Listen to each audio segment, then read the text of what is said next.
말씀은 신약성경 마태복음 11장 28절에서 30절 말씀입니다. 신약성경 18쪽에 있습니다. 마태복음 11장 28절에서 30절 말씀을 저랑 같이 한 절 한 절 교독하겠습니다. 제가 먼저 읽겠습니다. 수고하고 무거운 짐진 자들아 다 내게로 오라. 내가 너희를 쉬게 하리라. 나는 마음이 온유하고 순순하니 나의 맹을 들고 내게 오라. 그리하면 너희 마음이 쉼을 받으리니. 같이 있습니다. 이는 내 멍에는 쉽고 내 짐은 가벼움이라 하시니라. 아멘. 아멘. 이 시간 무거운 짐진 자들아 두 번째 시간으로 같이 말씀을 나누고자 합니다. 이 자리에 참석한 모든 분들에게 하나님의 놀라운 은혜와 평안이 가득하기를 간절히 소망합니다. 아멘. 우리 같이 고백합니다. 잘 되고 있습니다. 잘 되고 있습니다. 기도하면 됩니다. 기도하면 됩니다. 하나님께서 하십니다. 하나님께서 하십니다. 아멘. 아멘. 우리 자매님께서 기도해 주신 것처럼 우리가 기도로서 우리가 더욱더 마음을 모으고 하나님의 일하심을 같이 소망하여 새 일을 행하는 우리 교회가 되시기를 간절히 기도합니다. 지난 시간에 이어서 무거운 짐진 자들아 두 번째 시간으로 말씀을 같이 생각을 하기를 원합니다. 말씀으로 이 시간에 참된 안식과 진정한 깨달음이 있기를 원합니다. 아멘. 오늘의 본문 사실 본문이 두 가지인데요. 마가복음 6장은 예수님의 제자들이 막 전도에서 돌아온 후 전도 보고를 하고 있는 장면입니다. 예수님은 제자들의 전도 보고를 중단하시면서 이렇게 말씀을 하셨습니다. 마가복음 6장 31절에 이르시되 너희는 따로 한적한 곳에 가서 잠깐 쉬어라 라고 말씀을 하셨습니다. 그리고 이어서 본문은 예수님과 제자들이 배를 타고 따로 한적한 곳에 가서 쉼을 취하게 되었다라고 성경은 기록을 하죠. 예수님께서는 제자들이 막 전도 여행에서 돌아왔을 때 그들의 피로를 풀도록 하려고 하시는 친절하신 배려의 행동이셨습니다. 제자들 가운데는 기쁜 소식도 있고 누구는 슬픈 소식도 있고 또 누구는 공포에 질린 사람도 피곤에 지친 사람도 있음을 아셨습니다. 우리 주님께서는 피곤한 자들에게는 휴식을 주시고 놀란 사람들에게는 피난처를 주시는 하나님인 것을 우리 꼭 기억하시기를 바랍니다. 31절의 말씀 잠깐 쉬어라 이 말씀에서 주님의 친절한 마음을 우리가 느끼게 됩니다. 여러분 주일은 날마다 힘써 일하는 사람들이라도 항상 긴장하며 지낼 수는 없습니다. 예수님은 당신의 사랑하는 제자들이 그리고 이 땅에 우리 그리스도인들이 때로는 몸과 마음과 정신의 휴식이 필요한 것을 아시고 허락하십니다. 여러분 부지런하고 성실하게 일어난 사람들은 즐거운 마음으로 휴식을 취할 수가 있습니다.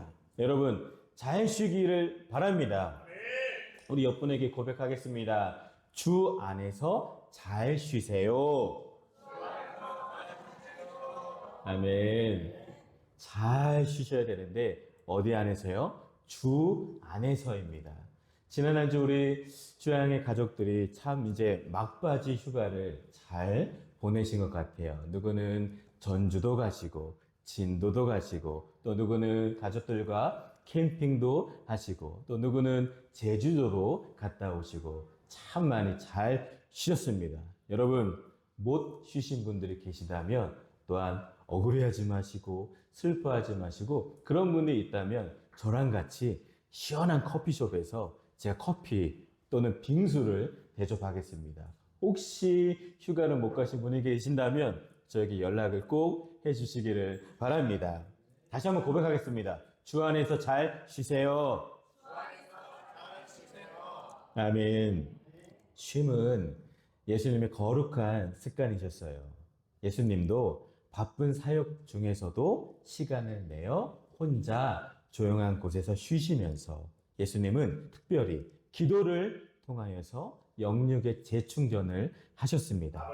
여러분, 쉼은 불편한 것이 아니에요. 거룩하고 기쁜 겁니다. 쉼은 지친 우리에게 주신 하나님의 선물입니다. 예수님께서도 하나님의 일을 위해서 쉼을 가지셨다는 것을 꼭 기억하시기를 바랍니다. 그러나 오늘날 많은 사람들이 쉼을 원하면서도 진정한 쉼을 누리지를 못합니다.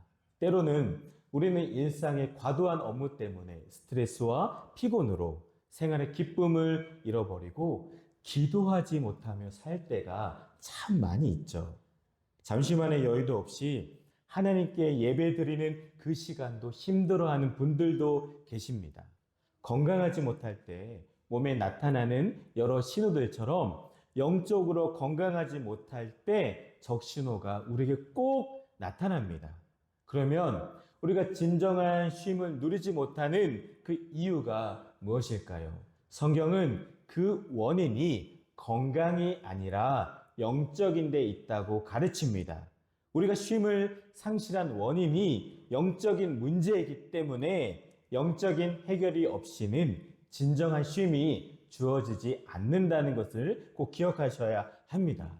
그렇다면 모든 인생이 그렇게도 갈망하는 참된 쉼, 안식의 처방이 무엇일까요? 우리에게 또 다른 익숙한 본문 마태복음 11장 28절에서 30절이 그 대답을 들려주고 있습니다. 지난 시간에 참된 안식의 처방 첫 번째 뭐였죠? 내게 오라 였습니다. 우리 같이 고백하겠습니다. 내게 오라.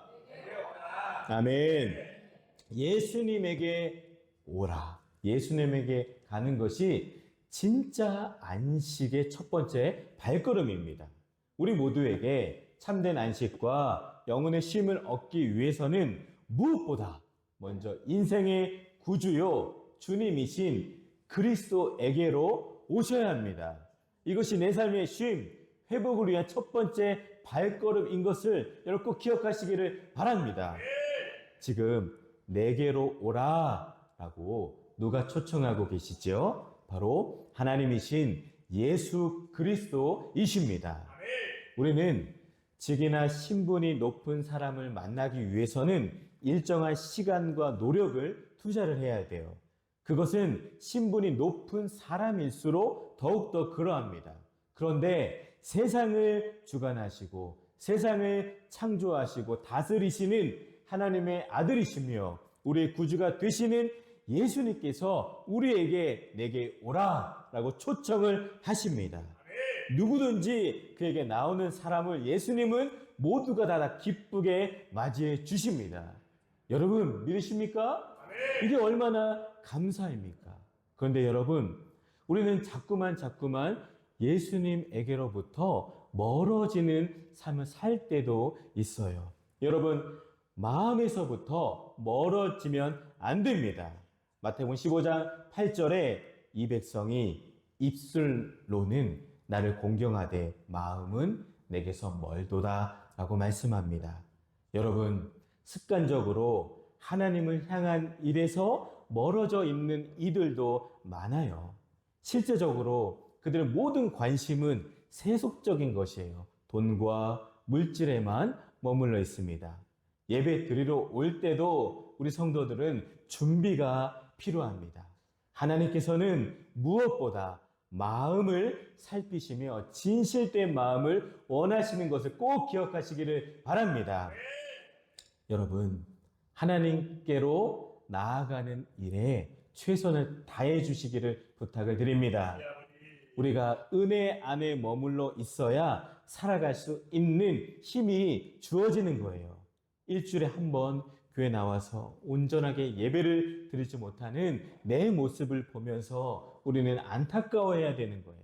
일주일 내내, 아니 교회에 오는 시간에도 하나님과 무관한 영혼들이 너무나도 많은 게 안타까운 현실입니다. 채워지지 않는데 세상에서 어떻게 살아가시려고 여러분 그러십니까? 그러니까 꼭 마음부터 예수님에게로 더욱더 다가가시기를 간절히 소망합니다.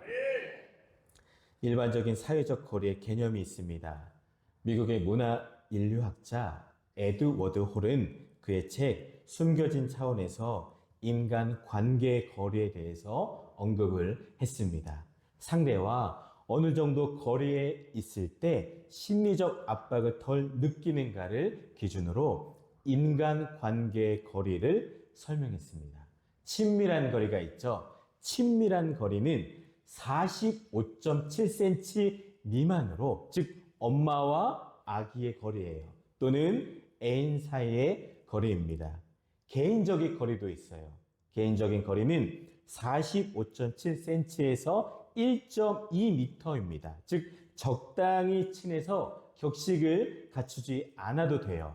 사회적 거리는 1.2m부터 3.7m입니다. 사무적인 예의를 갖추면서 대화를 할 수 있는 거리예요. 마지막으로 공적인 거리는 3.7m를 초과하여서 이처럼 저와 여러분 예배드릴 때, 강의를 하거나 또 연설을 할 때 유지하는 거리 정도로 해석을 할 수가 있습니다. 이처럼 모든 인간에는 사회적인 거리, 심리적인 거리, 그리고 영적인 거리가 있습니다. 사회적인 거리, 심리적인 거리, 영적인 거리, 예수 그리스도와의 그 친밀한 영적인 거리의 간격은 여러분 매일매일 줄어들기를 간절히 기도합니다. 친밀함 45.7cm인데요. 예수님에게는 그보다 더 착 달라붙어서 떨어지지 않기를 간절히 소망합니다. 내게로 오라. 내가 너희를 쉬게 하리라. 예수님 안에서 온전한 휴식을 얻어서 새로운 힘으로 다시 일어서서 사명을 감당하는 저와 여러분들이 되시기를 다시 한번 기도합니다. 오늘 이 시간에는 두 번째, 내게 배우라 라는 것입니다. 우리 같이 고백하겠습니다. 내게 배우라. 마태복음 11장 29절의 말씀입니다. 우리 같이 읽겠습니다. 나는 마음이 온유하고 나의 멍에를 아멘. 주님은 내게 오라라고 말씀을 하신 후에 두 번째 안식의 처방으로 내게 배우라 라고 말씀을 하십니다. 그런데 여러분, 여기 배우라 라는 말이 여러분들에게 스트레스를 느끼게 하지는 않은가요? 우리 학생, 우리 예찬이, 은서 있는데 공부해라 하면은 스트레스를 받는 것처럼 배우라 라는 이 말이 저와 여러분들에게 스트레스가 아닌 귀한 약이 되기를 간절히 기도합니다. 아니, 이런 분들도 있어요. 목사님, 예수님 앞에 왔으면 되었지 뭘 또 다시 배워야만 합니까? 하는 분들도 계십니다. 물론 예수님에게 나온 모든 사람들에게 영혼의 안식인 구원이 선물로 주어지는 것은 틀림없는 사실입니다. 히브리서 4장 3절 말씀을 보면은 이미 믿는 우리들인 저 안식에 들어가는 도다라고 말씀을 합니다. 이러한 영적인 안식은 우리가 예수님을 통해서 죄사함을 얻고 영생을 선물로 받음으로 주어진 마음의 평화요 안식입니다. 그러나 이제부터 더 중요한 것은 그 안식이 우리 안에서 계속 유지되는 일이라는 것이죠. 여러분, 우리 안에 주어진 그 안식의 선물이 지켜지기 위해서는 필요한 것이 무엇이냐 하면은 바로 영적 훈련입니다. 뭐라고요? 영적 훈련입니다. 훈련이 있어야 습관이 되고 그것이 행동과 태도로 이어지기 때문이에요. 이것이 바로 배움이 필요한 이유입니다. 예배 훈련, 개인 영성 훈련, 말씀 훈련, 기도 훈련, 전도 훈련, 헌금 훈련 등 우리는 배워야 할 수 있고 배워야 알 수 있는 것이에요. 우리 주안교회 교회 사역이 그렇게 특별한 것은 없지만 예배 후 우리 말씀 묵상 시간을 갖죠. 말씀을 열심히 읽습니다. 그리고 주중에는 1대2 양육을 우리가 계속 이어가고 있습니다. 저와 사모가 우리 사랑하는 주안교회 모든 영혼들이 저의 마음을 알 때까지 늦어도 천천히 가고자 애를 쓰고 노력합니다. 여러분, 말씀 훈련, 그리고 성경 공부하는 훈련에는 무엇보다 빠지지 마시고 열심으로 적극적으로 동참하시기를 바랍니다. 또한 우리 주양교회 새가족이 있죠. 주양교회도 새가족이 오면은 아무것도 안 하는 것이 아니라 새가족 양육을 합니다. 담임 목사와 4번의 만남을 시간을 갖습니다. 지난주에 새가족과 1주차를 시작했습니다. 다 커리큘럼이 있어요. 교회 소개도 하고 담임 목사 비전도 나누고 담임 목사 소개도 하고 서로를 알아가며 서로 선한 것들과 영적인 것들을 같이 배우고 나눕니다. 오늘은 이제 2주차를 진행합니다. 이처럼 교회에서는 세상 것들을 가르치고 나누면 안 되는 거예요. 말씀, 영적인 것들을 함께 나누고 함께 배우고 알아가는 것입니다. 그 일에 모두가 자원하여 사모하는 마음을 가지고 동참하시기를 바랍니다. 저도 2 자녀들을 키우면서 보니까 참 많은 것들을 깨닫습니다. 우리 아이들이 학교에서 이제 돌아오면은 늘 숙제를 가지고 와요. 숙제를 통하여서 예습, 복습을 통해 아이들이 배움의 과정을 익숙하게 하는 것이죠. 저희 아이들만 봐도 물론 우리 아이들이 잘 이제 공부를 하는데 때로는 너무나 하기 싫어서 꾀를 부릴 때가 있어요. 숙제가 분명히 있음을 알고도 밥 먹고 나가서 하겠다고 할 때도 있고 때로는 막 떼를 부릴 때가 있습니다. 그럴 때가 뭐냐면 아이들이 공부를 노동으로 인식하는 순간에 어려워지는 거예요. 학생이 학교에 입학하게 되면은 모든 규칙을 준수하고 선생님으로부터 학문을 배우는 거예요. 우리 성도들도 마찬가지입니다. 교회에 오시면은 하나님의 말씀을 배워야 하는 거예요. 기도와 찬송, 교회 생활 등에 대해서 잘 배워야 합니다. 더 중요한 것은 예수님에 대해서 배우는 것이에요. 예수님에게 와서 배워라. 여기에서 배움을 우리 학생들처럼 노동으로 생각하시면 그게 참 짐이 됩니다. 그것은 나의 신앙생활 행복과 나의 신앙생활의 정진을 위한 즐거운 시간으로, 즐거운 여가 시간으로 여러분 꼭 생각하시기를 바랍니다. 영어로 여가를 레저라고 하는데 이 단어는 본래 히라보의 스콜레라는 단어에서 유래했습니다. 여기서 또한 영어의 스쿨 이 말이 나오게 되었어요. 예수님에게 나와서 즐겁게 놀면서 학습하며 배우는 사람들, 즉 예수님은 그들에게 마음의 쉼을 누리는 삶을 약속하고 계시는 것을 꼭 기억하시기를 바랍니다. 우리의 스승이신 예수님은 가르침의 대가세요. 우리가 예수님에게 와서 배워야 하는 2가지 이유가 제시되죠. 29절입니다. 우리 29절 말씀을 같이 한번 읽겠습니다. 나는 마음이 온유하고 겸손하니 그리하면 쉼을 얻으리니. 아멘. 2가지 이유가 나오는데요. 첫 번째는 예수님은 온유하신 분이십니다. 믿으십니까? 아멘. 우리 같이 고백하겠습니다. 예수님은 온유하신 분입니다. 온유하신 분입니다. 아멘. 온유. 그래요. 산상수훈의 8복 중에서도 3번째 복이 온유한 자는 복이 있나니 그들이 땅을 기업으로 받을 것이며 라고 온유에 대해서 말씀을 합니다. 진정으로 강한 자만이 온유할 수가 있습니다. 온유는 연약함이 아니에요. 힘은 부드러움에서 나옵니다. 건강한 자화상과 자긍심을 가진 사람, 내적으로 강한 사람이 온유할 수가 있어요. 열등함을 가지거나 교만한 사람은 온유하지를 못합니다. 온유는 오직 예수님만이 가지고 계신 성품으로 우리가 그의 제자가 될 때만이 그것을 소유할 수가 있습니다. 예수님께서 말씀을 하시기를 나는 마음이 온유하고 겸손하니 나의 멍에를 메고 내게 배우라라고 말씀을 하셨습니다. 온유한 마음을 얻기 위해서는 예수님을 먼저는 믿고 그를 배우며 닮아가는 생활을 해야 합니다. 예수님이 온유하시기 때문에 참 그것이 은혜가 됩니다. 예수님은 온유하심으로 저같이 무지한 자들을 혼내지 않고 가르치실 수가 있으세요. 유능한 많은 교사들은 성급하고 경솔합니다. 그리고 화도 잘 내고 친절하지를 않죠. 그래서 공부를 못하고 이해가 더딘 학생들에게는 큰 낙담을 주게 됩니다.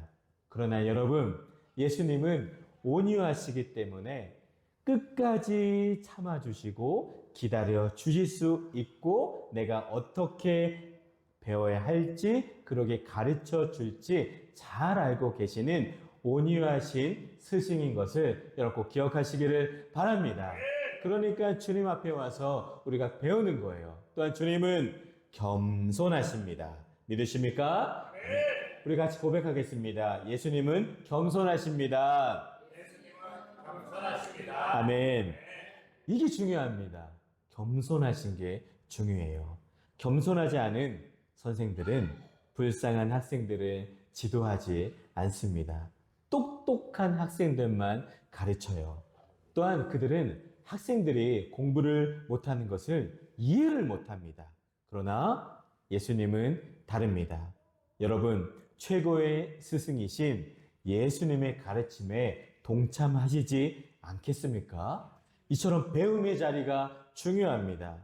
영어, 수학, 과외보다 더 중요하고 필요한 것이 바로 말씀 공부, 말씀 과외입니다. 교회 안에서, 가정 안에서, 여러 모임 안에서 예수님과 함께함으로 인해서 잘 배우시기를 바랍니다. 또한 이상한 데 가서 배우지 마시고 바른 교회, 건강한 교회, 우리 주양교회에서 주의 말씀을 잘 배우시기를 바랍니다.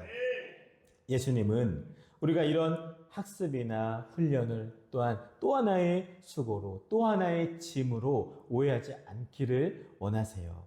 그래서 첨부하신 말씀이 마태복음 11장 30절입니다.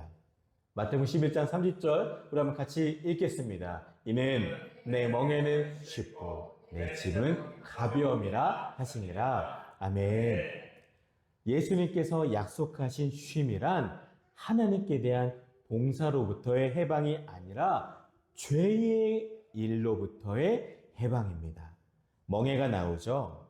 멍에란 전통적으로 모세의 율법을 가리킵니다. 나의 멍에란 즉 예수의 해석이 가해진 모세의 율법을 뜻합니다. 무거운 멍에에서 쉽고 가벼운 짐으로 예수님께서 친히 만들어 주셨습니다. 예수의 멍에를 메는 사람은 자기가 짐을 나른다기보다는 예수님이 그 사람을 날라주시는 거예요. 그래서 예수님의 제자들은 그분에게 배우는 훈련을 짐으로 생각을 하지를 않습니다. 그것은 즐거운 시간이에요. 즐거운 특권입니다.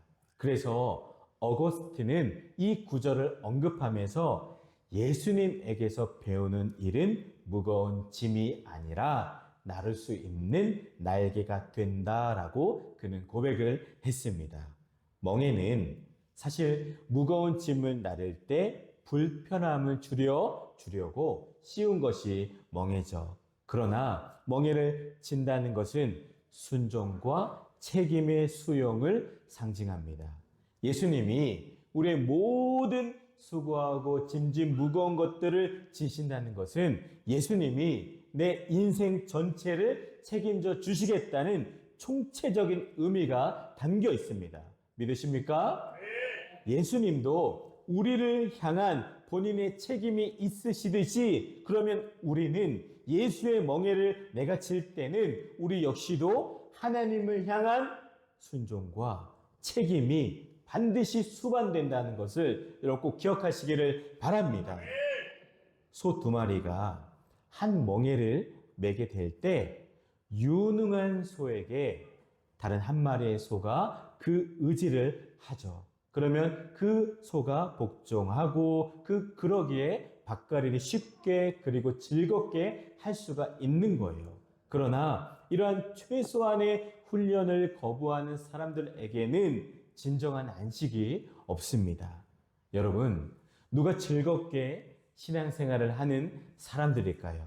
요즘 가나안 성도들일까요? 안 나가 성도들, 가나안 성도들처럼 인터넷으로 본인들이 듣고 싶은 교회 목사님의 설교를 클릭해서 그것을 듣고 온라인으로 헌금을 보내둔 이들이 행복한 성도들일까요? 주일만 땡하고 나왔다가 사라지는 분들이 과연 행복한 신앙생활을 하는 분들일까요? 아니면 힘들어도 여러분 내 삶을 드리고 내 시간을 드리고 마음을 드리고 그래서 성경 읽고 성경 훈련 받고 섬기는 자들일까요?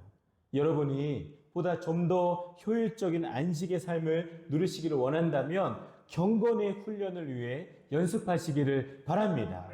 말씀 묵상하기, 기도하기, 예배생활 잘하기, 봉사 등 부담으로 여기지 마시기를 바랍니다. 그것을 통하여서 참된 안식과 기쁨을 누리시기를 간절히 기도합니다. 우리가 하나님 앞에 나오는 시간, 하나님 앞에 조용히 무릎 꿇는 그 시간, 조용히 예배드리는 그 시간, 그 하나님 앞에서의 멈춤이 보다 행복한 미래의 삶을 설계하는 우리들의 영혼과 영혼의 치유와 안식을 위해서 반드시 필요한 시간이 될 줄 믿습니다. 여러분, 목적 없이, 의미 없이, 기쁨 없이 일하지 마시기를 바랍니다. 내가 왜 일하는지, 내가 왜 달려가는지, 누구를 위해 살아가는지 다시 한번 살펴보시기를 바랍니다. 오늘 성경을 통해서 우리가 배움의 목적을 알 수 있습니다. 우리의 배움의 목적은 나를 위한 것이 아니라 다른 사람을 가르치기 위함입니다. 예수님은 우리에게 모든 족속으로 제자를 삼아 세례를 주고 분부한 모든 것을 가르쳐 지키게 하라라고 우리에게 명하셨습니다. 이처럼 우리는 성도는 복음을 우선 전하고 예수님을 증거하며 하나님의 나라를 확장하는데 앞장서는 모든 분들이 되어야 할 줄 믿습니다. 행복한 멈춤이라는 책이 있습니다. 저자는 우리가 하루에 단 3분이라도 멈추어 서서 행복한 생각을 하고 그 생각이 이루어지는 것을 믿고 하나님께 감사할 수 있다면 우리의 인생은 경이적으로 달라질 것이라고 저자는 기록을 해요. 일반 책에서는 그렇게 말을 하지만 그러나 성경이 약속하는 쉼은 단순한 활동의 중지가 아니라 그 이상의 능력입니다. 본문 마태복음 11장 29절에서의 쉼은 히라보에서 아나포신이란 단어인데 아나라는 단어는 다시라는 뜻이고 포신은 영어의 퍼즈, 즉 다음 단계의 행동을 위한 멈춤이란 뜻을 담고 있습니다. 즉 쉬고 나면 새로운 창조를 위한 새 힘을 얻게 된다는 것을 뜻합니다. 그러면 안식은 새로운 창조입니다. 예수님도 안식하셨습니다. 내 사이클, 내 플랜에 맞춰 사는 것이 아니라 우리는 하나님의 사이클에 맞춰서 내가 맞춰 사는 것이 그때가 바로 즐거움, 기쁨인 것을 여러분 꼭 믿으시기를 바랍니다. 사랑하는 여러분, 이번 한 주간 새로운 쉼의 한 주간이 되기를 간절히 기대합니다. 지친 내 영혼 위에 하나님의 평안이, 하나님의 진정한 안식이 가득하기를 기도합니다. 그래서 잘 쉬셔서 잘 오시고 잘 배워서 다시 새 힘으로 충만하여져서 주신 사명을 더 멋지고 귀하게 감당하시기를 부탁을 드립니다. 치열한 경쟁과 미래에 대한 불확실성과 각박한 사회 분위기 속에서 그 느끼는 불안감과 두려움을 우울로 분노로 분출하는 그런 사람들이 많습니다. 피곤하고 지친 나그네들에게 진정한 안식을 주는 교회, 그리고 그 귀한 안식을 함께 나누는 주양 교회가 되기를 위해서 힘써 여러분들 동참해 주시기를 주님의 이름으로 간절히 축원을 드립니다. 우리 이 시간에 같이 찬양하겠습니다. 같이 찬양하고 우리 말씀 붙들고 기도하겠습니다. 나의 안에 거하라. 이 찬양을 통하여서 하나님 안에 있을 때 귀한 은혜가 있을 줄 믿습니다.